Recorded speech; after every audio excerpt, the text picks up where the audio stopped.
Pinag-aaral naman ng kampo ng pamilya Bantiles ang paghahain ng reklamo laban kay Jamie Garcia, ang estudyanteng tinutukan umano ng baril sa loob ng eskwelahan.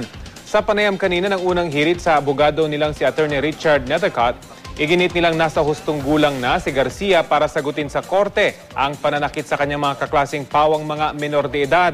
Itinanggilan ng kampo nila ang panunutok umano ng baril ni Alan Bantiles kay Garcia.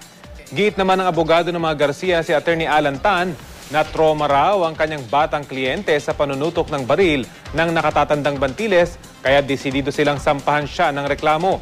Meron din umano silang mga testigong ihaharap na magpapatunay sa insidente. Pinag-aaralan din daw ng magkabilang kampo ang pagsasampa ng reklamo sa pamunuan ng eskwelahan dahil sa kapabayaan.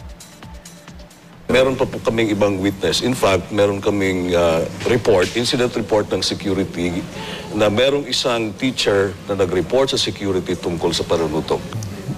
Iisip ang pamilya, no? Although mahirap sa kanila yung desisyon dahil nga yung anak nilang involved dito ay minor de edad, na magsampa ng demanda laban kay Mr. Garcia, no?